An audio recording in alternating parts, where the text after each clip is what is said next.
इसमें भारत भर में जितने भी जो बढ़िया किसान थे उनका कितना उत्पादन हो रहा था, सारे का सारा इसका 6 क्रॉप्स को सेलेक्ट करके उनको अवार्ड दिया गया। Next slide please. ये अवार्ड है, ये जो प्रेजेंटेशन है यहाँ उपलब्ध है, व्हाट्सएप पे या वेबसाइट पे भी उपलब्ध रहेगा। जो लोग भी चाहेंगे इसको डाउनलोड करके सारा देख सकते हैं। प्रॉपर रेफरेंसिंग के साथ है। ये डेटा कहाँ से निकाला गया, भारत सरकार की किस वेबसाइट से, ये प्रेस ब्यूरो है उसके आर्काइव से डेटा निकाला गया है। ये डेटा क्या मैं आपको बता दूं। इस डेटा से जो समझ में आ रहा है कि 1949, 50, 51, 52 उस वक्त ना कोई यूरिया था, ना डीएपी था, ना हाइब्रिड बीज था, कुछ नहीं था। उस वक्त धान का प्रोडक्शन, आज जो भारत में जो धान का प्रोडक्शन जो एवरेज है वो है 10 क्विंटल प्रति हेक्टेयर। जो बढ़िया किसान जो धान की खेती कर रहे हैं वो 30 क्विंटल प्रति एकड़ तक भी प्रोडक्शन लेके आ रहे हैं। यहाँ पे जो शो कर रहा है 50 क्विंटल प्रति एकड़ धान का प्रोडक्शन 1952 में, 53 में, 54 में, उस वक्त किसानों को, ये भारत सरकार के वेबसाइट में डेटा पड़ा हुआ है। इन किसानों ने कैसे खेती की, उनका पैकेज ऑफ प्रैक्टिस क्या था, फोटोग्राफ के साथ कि कृषि मंत्री इन किसानों को पुरस्कार दे रहे हैं। अब आप सोचिए आज के जमाने में लोग नॉर्मली हमारे झारखंड में 15-20 क्विंटल होता है। आज के समय में जितनी latest technique, urea, DAP, pesticide, hybrid बीज कुछ भी ले ले, उस वक्त सिर्फ देसी बीज था और गोबर गौमूत्र की खेती होती थी। उस वक्त 50 क्विंटल प्रति एकड़ उत्पादन हो रहा था। आलू की बात करें, हमारे यहाँ झारखंड में नॉर्मली 6 से 7 क्विंटल प्रति एकड़ होता है। यानी घूम फिर के आएंगे तो 2 से 3 टन मेट्रिक टन आपका प्रति हेक्टेयर हो गया। बुलंदशहर वेस्टर्न यूपी में आज भी 20, 25, 30 मेट्रिक टन लेके आ रहे हैं। उस वक्त का डेटा है 56 मेट्रिक टन पर हेक्टेयर आलू का उत्पादन, बिना यूरिया, डीएपी, बिना पेस्टिसाइड। ये भारत सरकार के वेबसाइट पे पड़ा हुआ है। उस वक्त का टाइपराइटर से टाइप किया हुआ, स्कैन किया और डॉक्यूमेंट भारत सरकार की वेबसाइट में पड़ा हुआ है। भारत सरकार को नहीं पता है। ये डेटा इतना इंपॉर्टेंट है कि अगर हम लोग सिर्फ गौ आधारित कृषि शुरू कर दें तो सारी जो पूरी जनसंख्या को जो भोजन खिलाना है, एक पौष्टिक अनाज उचित मात्रा में पूरा उत्पादन कर सकते हैं अगर हम लोग गौ आधारित कृषि देसी बीज के साथ करेंगे तो। Next please. ये एक और है, मतलब ये वैज्ञानिक डेटा है, मैं इसको समराइज करके बता दे रहा हूँ कि अब जैसे अनुसंधान होता है नाइट्रोजन चाहिए, फास्फोरस चाहिए, पोटाश चाहिए, एनपीके, बहुत तरह तरह के पोषक तत्व चाहिए। ये बहुत ही जो मिट्टी की गुणवत्ता का मापदंड है ये बहुत गलत तरीके से बनाया हुआ है। पुराने जिसने भी बनाया बहुत गलत तरीके से बनाया कि सिर्फ एनपीके, नाइट्रोजन हो गया, फास्फोरस, पोटाश हो गया। अगर हवा में 78% नाइट्रोजन है तो यूरिया डालने की जरूरत क्या है? क्या ऐसे माइक्रोब जीवाणु हैं जो हवा से नाइट्रोजन लेके पौधे को दे सकते हैं? अगर दे सकते हैं तो कहां से आएंगे? तो जितने भी पोषक तत्व हमारे पौधे को चाहिए वो सारे पोषक तत्व हमारे प्रकृति में मौजूद है। कोई भी ऐसा पोषक तत्व नहीं है जो आदमी ने इन्वेंट किया हो, बनाया हो। सारी की सारी इंसान ने खोज की है, यानी पहले से प्रकृति में मौजूद है, लेकिन जिस फॉर्म में है वो पौधा उसको खींच नहीं पा रहा है। तो हवा में नाइट्रोजन तो है लेकिन पौधा खींच नहीं पा रहा है। तो एक सूक्ष्म जीवाणु है, राइजोबियम है, वो हवा के नाइट्रोजन को अनअवेलेबल फॉर्म को अवेलेबल फॉर्म में कन्वर्ट करता है, सीधे पेड़ खींच लेता है। तो जितने भी पोषक तत्व हैं सभी प्रकृति में मौजूद है, लेकिन जिस फॉर्म में मौजूद है पौधा खींच नहीं पा रहा है। और सभी पोषक तत्वों से एक एक जीवाणु है। अब आप किसी कृषि विश्वविद्यालय में जाएंगे तो राइजोबियम है, फॉस्फेट सोलुटाइजिंग बैक्टीरिया, तरह तरह के सूक्ष्म जीवाणु। बड़ी बड़ी कंपनियां भी पैकेट बना के बेच रही है, डिब्बा बना के जैविक के नाम पे बेच रही है। कृषि विश्वविद्यालय में जाएंगे तो वो लोग भी बना के बेच रहे हैं। लेकिन आपको मैं बताता हूं जितने भी सूक्ष्म जीवाणु चाहिए आपको आपके खेती के लिए, जितने भी पोषक तत्व को कन्वर्ट करने वाले सूक्ष्म जीवाणु चाहिए, सबसे सस्ता, सबसे सस्ता, सबसे आसान तरीका है वो है देहाती गाय, जो देसी गाय है उसका गोबर और गौमूत्र। जितने जीवाणु चाहिए सारे के सारे जीवाणु उसी में मौजूद है। आपको इसके अलावा और कोई एक पोषक तत्व नहीं चाहिए। अगर हम लोग गोबर गौमूत्र की खेती करना शुरू कर दें तो ये सब अलग अलग प्रोडक्ट्स को, जैविक प्रोडक्ट्स को कभी खरीदने की आवश्यकता ही नहीं पड़े। लेकिन चूंकि मापदंड बनाया हुआ है एनपीके, माइक्रोब्स को, जीवाणुओं को नहीं बनाया हुआ है, तो अगर मापदंड एनपीके की जगह जीवाणु रहे तो हर एक कोई करने लगे। वैज्ञानिकों को पता है, लेकिन जो मैकॉले की जो शिक्षा पद्धति है, जिस तरीके से चाहे मेडिकल साइंस हो चाहे एग्रीकल्चर कृषि का साइंस हो, उस पूरी पद्धति पे सेट किया हुआ है। जब तक सिलेबस नहीं चेंज होगा, जब तक उस पर कार्य नहीं शुरू होगा, हम लोग ने नीति आयोग में भी प्रेजेंटेशन दिया, लेकिन ठीक है अपने अपने स्तर पे काम होता है। धीरे धीरे अब भारत सरकार ने फोकस दिया, जितने भी भारतीय कृषि विश्वविद्यालय है सब पे प्राकृतिक खेती पे कार्य रिसर्च शुरू हो। तो धीरे धीरे कार्य आगे बढ़ रहा है। लेकिन अगर हम लोग अपने घर में सब्जियों का या अनाज का उत्पादन कर रहे हैं या औषधीय पौधों का भी उत्पादन कर रहे हैं, उसमें अगर गोबर गौमूत्र जो अमृत कृषि का उपयोग करेंगे तो सारे के सारे पोषक तत्व, अन्यथा आप अगर मार्केट से अगर औषधियों को खरीद रहे हैं और वो कहीं किसी खेत में उत्पादन की गई है, यूरिया डीएपीसी की गई है, तो आप औषधि का द्रव्य तो बना रहे हैं लेकिन उसके अंदर वो ताकत नहीं मिलेगी, पोषक तत्व नहीं मिलेंगे, ताकत नहीं मिलेगी, आपके द्रव्य भी जो घटी है बटी जो भी वो काम करना बहुत कम कर देगी क्योंकि उसके अंदर वो ताकत रहेगी नहीं। तो हमारे जितने भी औषधीय पौधे जो हम लोग को अपने द्रव्यों में चाहिए होते हैं, उसके भी अगर कुछ किसान भाइयों के साथ संबंध बना के अगर गौ आधारित कृषि करें, उसका उपयोग करें, तो हमारे जितने भी द्रव्य बनेंगे, जितने भी के सिद्ध प्रोडक्ट्स बनेंगे, उसमें ताकत पूरी रहेगी। Next please. ये ऑर्गेनिक कार्बन कंटेंट है, अभी एनपीके, मैक्रो, माइक्रो बहुत सारी चीज है। अब पूरे विश्व में एक चीज माना जाता है ऑर्गेनिक कार्बन, जैविक कार्बन। अगर मृदा में जैविक कार्बन बढ़ेगा तो सारे के सारे पोषक तत्व अपने आप उपलब्ध होने लगेंगे। तो जितने भी तरह की प्राकृतिक खेती होता है, जैसे सुभाष पालेकर जी की है या अलग अलग अग्निहोत्र कृषि है, ऋषि कृषि है, बायोडायनेमिक फार्मिंग है, ये अलग अलग प्रकार की प्राकृतिक खेती की विधियां हैं। सब में क्या होता है, हम लोग गोबर गौमूत्र का उपयोग करते हैं, धीरे धीरे ऑर्गेनिक कार्बन बढ़ता है। हम लोग जो अमृत कृषि की बात कर रहे हैं, अमृत कृषि एक एडवांस फॉर्म है प्राकृतिक खेती का। क्यों एडवांस फॉर्म है? क्योंकि सबसे पहले हम लोग का फोकस होता है अपनी मृदा का निर्माण कैसे करें, जो कि धरती माँ है उसको पोषक तत्वों से भरपूर कैसे करें, एक स्वस्थ मृदा का निर्माण कैसे करें, तभी जो हमारे जो फल सब्जी जो भी द्रव्य जो भी हम लोग औषधीय पौधों का उत्पादन करना चाहते हैं उसमें पौष्टिकता, उसमें ताकत परिपूर्ण रहेगी। तो ये ऑर्गेनिक कार्बन। Next please. अच्छा जी, एक चीज और 2018 एम्स न्यू दिल्ली में न्यूट्रिशन पे, पोषक तत्वों पे एक इंटरनेशनल कॉन्फ्रेंस हुआ था। हम लोग ने अपना रिसर्च पेपर पब्लिश किया, वहां पे भेजा। शुरू में तो मना कर दिया, बोला कि आप तो कृषि विश्वविद्यालय से हैं, तो डॉक्टरों की कॉन्फ्रेंस है। हम लोग ने कहा कि आप लोग पोषक तत्वों की बात कर रहे हैं, हम लोग भी पोषक तत्वों की बात कर रहे हैं। डॉक्टर लोग करते क्या, कैल्शियम की कमी है कैल्शियम टैबलेट दे दिया, आयरन कमी है आयरन टैबलेट दे दिया। लेकिन डॉक्टरों को भी पता है कि वो केमिकल फॉर्म में जो देते हैं, शरीर में उसका जो बायो एब्जॉर्बिलिटी होता है एकदम मिनिमल होता है। 98% केमिकल के रूप में यूरिन के रास्ते बाहर चला जाएगा। जो थोड़ा बहुत केमिकल होता है काम करता है, उसके अलावा साइड इफेक्ट बहुत देता है। लेकिन अगर हमारे अनाज में, सब्जियों में जो पोषक तत्व आयरन, प्रोटीन जो घट गए थे, अगर प्राकृतिक रूप से बढ़ गए वापस, तो हमारे शरीर में सारे जो पोषक तत्व की चाहिए होती है वो सारी की सारी पूर्ति हो जाती है। तो हम लोग ने यहाँ पे एम्स में जब ये पेपर पब्लिश किया तो पूरे भारत भर से करीब 450 से ज्यादा पेपर आए। शुरू में मना कर रहे थे, लेकिन हम लोग को फिर बुलाया गया, एम्स में बुलाया गया, वहां भी जाके हम लोग ने प्रेजेंटेशन दिया। और जितने भी रिसर्च पेपर आए थे, करीब 477 आए थे, हम लोग को पोस्टर प्रेजेंटेशन में रखा गया था। तो हम लोग को इस पूरी कैटेगरी में प्रथम पुरस्कार दिया गया 1 लाख रुपए के साथ। उन्होंने कहा कि आपको जो प्रथम पुरस्कार गौ आधारित कृषि का आप काम कर रहे हैं, 2 कारण से दिया जा रहा है। पहला कारण तो ये कि आज तक किसी ने क्वांटिटेटिवली, मतलब नंबर्स के रूप में दिखाया नहीं कि कितने पोषक तत्व खत्म हो रहे हैं और अगर गौ आधारित कृषि करेंगे तो कितने पोषक तत्व बढ़ जाएंगे।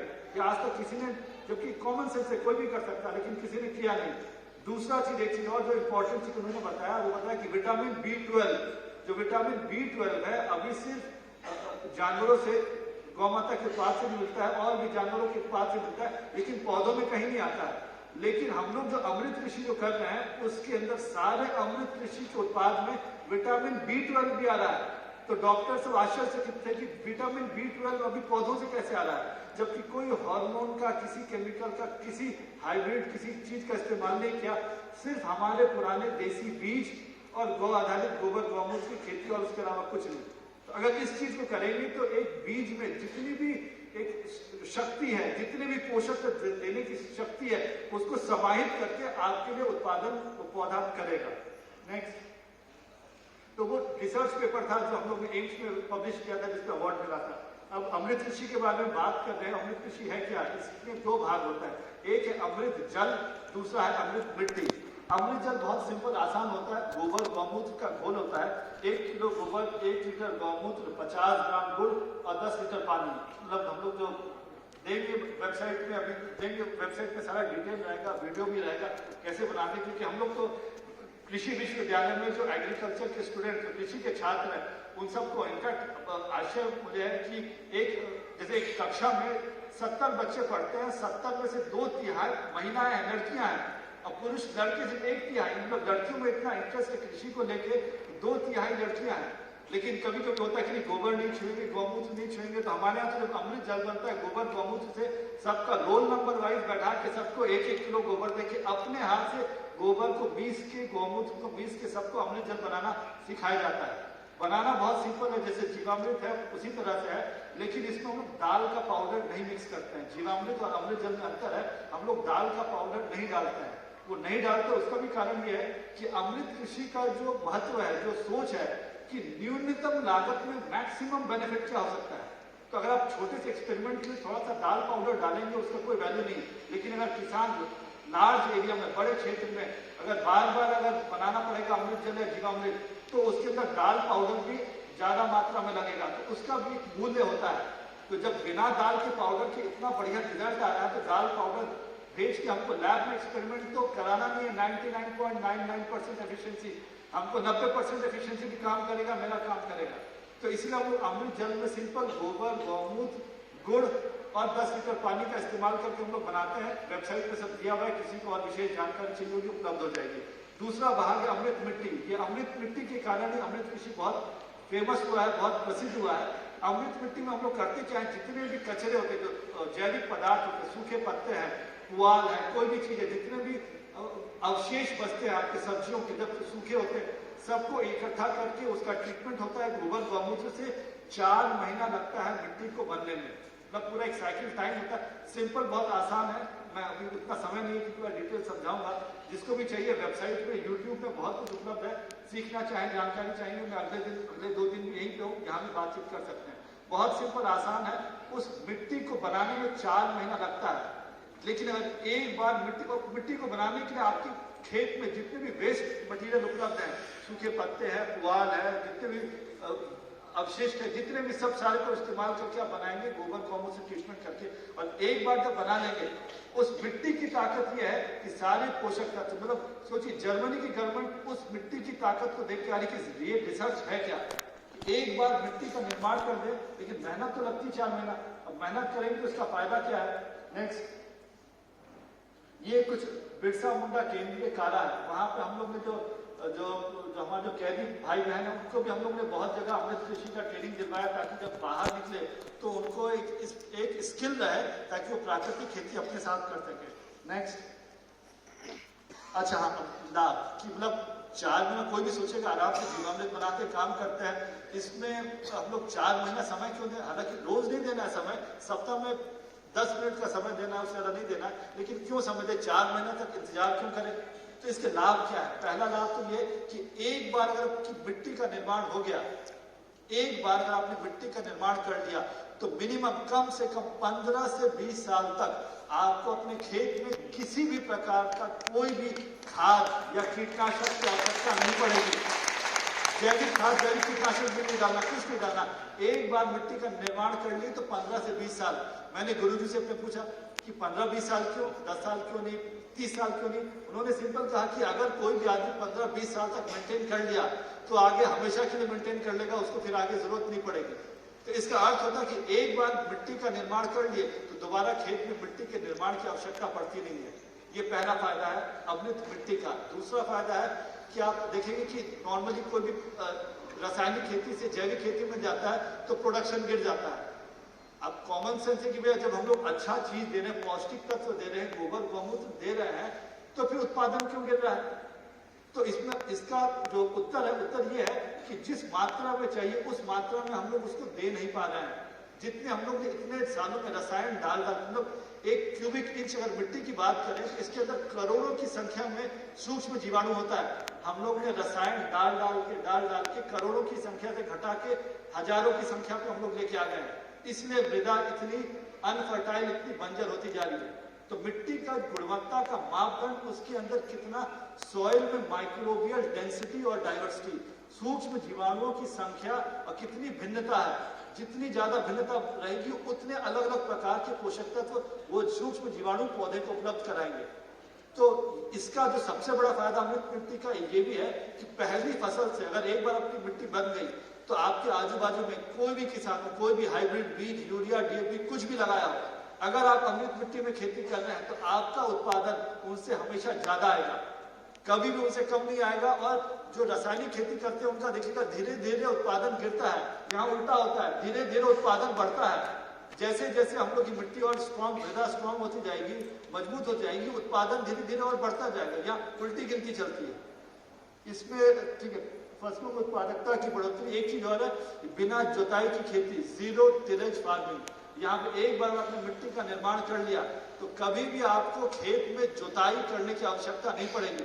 बहुत सारे किसान सोचते हैं भाई धान कैसे लगाएंगे और सब्जियां कैसे लगाएंगे, इसकी भी बहुत सिंपल तकनीक है। हम लोग सीड बॉल्स भी यूज करते हैं, बहुत सिंपल तकनीक है, लेकिन इसका फायदा अगर आप सोचिए, अगर एक बार आप कोई भी सब्जी लगा लें, धान गेहूं कुछ भी लगा लें, अगर आपको खेत में जुताई करने की आवश्यकता नहीं पड़े, कितना लेबर, कितना पैसा, कितना ईंधन, कितना मेहनत किसानों की बचेगी। और ऐसा चीज जिसमें प्रोडक्शन बढ़ रहा है, ये आपका एक फायदा। तीसरा फायदा, फसलों में पोषक तत्वों की वृद्धि, जिसका मैंने रिपोर्ट भी दिखाया। अंतिम में एक और फायदा है जो इन चारों फायदों से निकल के आता है कि उत्पाद के शेल्फ लाइफ में वृद्धि। शेल्फ लाइफ में वृद्धि क्या हुई कि आपका टमाटर है, मान लो टमाटर आप बाहर से, बाजार से आप खरीद के लेके आए और आपने रासायनिक खेती का आपने अपने शेल्फ पे रख दिया, टेबल पे रख दिया, 3 दिन बाद, 4 दिन बाद धीरे धीरे सिकुड़ना चालू होगा। लेकिन अगर प्राकृतिक खेती का, अगर अमृत कृषि का उत्पाद है, अगर उससे टमाटर का उत्पादन किया है, तो वो 3 या 4 दिन में सिकुड़ना नहीं चालू होगा, 5, 6, 7, 8 दिन तक ठीक रहेगा, उसके बाद सिकुड़ना चालू होगा, क्योंकि उसके अंदर ताकत ज्यादा है, वो जल्दी खराब नहीं होगा। और जैसे फ्रेंच बीन्स है, या हमारे बोरा बोलते हैं, आपके फ्रेंच बीन या फ्रांस बीन भी बोलते होंगे, बीन्स का जो किसान लोग खेती करते हैं वो लोग अक्सर देखते हैं, उनको भी पता है उनको भी पता है कि अगर यूरिया, डीएपी से अगर हमने बीन्स का उत्पादन किया है और उत्पादन हम लोग ने हार्वेस्ट करके रखा हुआ है, तो जब सब्जी खराब होना शुरू होगी तो गलने लगेगी। लेकिन अगर गोबर गौमूत्र से उत्पादन किया है तो गलेगी नहीं, सूखने लगेगी, गलने लगेगी, यानी गल के तो सब्जी खत्म हो गई, उसके अंदर कुछ था ही नहीं, सूख रही है, मतलब पानी तत्व तो खत्म हो रहा है लेकिन पोषक तत्व उसके अंदर है। तो किसान भाई बहनों को मालूम है, लेकिन अभी जो समाज, जो मैकॉले का जो सिस्टम, जो कृषि का सब कुछ इतना बना दिया गया है कि बिना यूरिया, डीएपी के लोग, एक पूरी जनरेशन आ गई है किसानों की जिनको पता ही नहीं है कि प्राकृतिक खेती, जो हमारी जो पारंपरिक खेती थी, करनी कैसे होती है। और आज उनको सिखाना पड़ रहा है, बताना पड़ रहा है, आज ऐसी विडंबना है।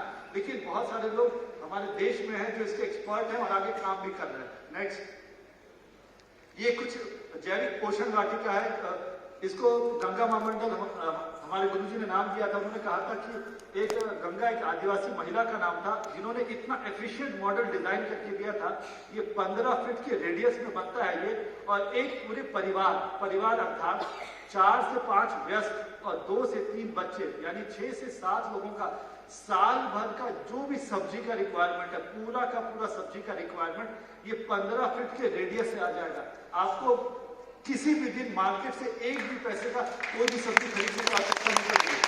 और ये मॉडल है, क्योंकि वैज्ञानिक का भी मॉडल है, एक आदिवासी महिला थी गंगा, जिनके नाम पे गंगा महामंडल रखा गया, उन्होंने इतना एफिशिएंट, इतना बढ़िया मॉडल डिजाइन करके दिया था, उन्हीं के नाम पे हमारे गुरुजी ने इसको गंगा महामंडल रखा। हम लोग इसको गंगा महामंडल बोलते हैं। इसको गंगा महामंडल को हम लोग ने झारखंड में बहुत सारे सरकारी स्कूलों में, कस्तूरबा गांधी बालिका विद्यालयों में हम लोग ने बच्चों को इसको ट्रेनिंग देकर इसको शुरू कराया है और प्राकृतिक खेती में इसमें काम करवाया। नेक्स्ट प्लीज, ये कस्तूरबा गांधी बालिका विद्यालय रांची जिला में हम लोग ने बहुत सारे बच्चों को, जो ग्रामीण क्षेत्रों से बच्चियां आ रही, उनको सिखाया है। प्लस लोहरदगा में भी और भी हम लोग को सरकारी फंड्स मिल रहे हैं कि बच्चों में जो कल के जो भविष्य है, उनको अगर आज गोबर गौमूत्र हाथ में लेने की आदत पड़ गई तो कभी बड़े होकर उनको लगेगा कि नहीं, इसको छू नहीं सकते हैं। और इसमें इतनी ताकत है, तो बच्चों को खेल खेल में बहुत सारा चीज सिखाया जा सकता है, जो कि हम लोग ने झारखंड में शुरू किया है। नेक्स्ट प्लीज, ये अलग अलग जिलों में हम लोग इसका कार्य कर।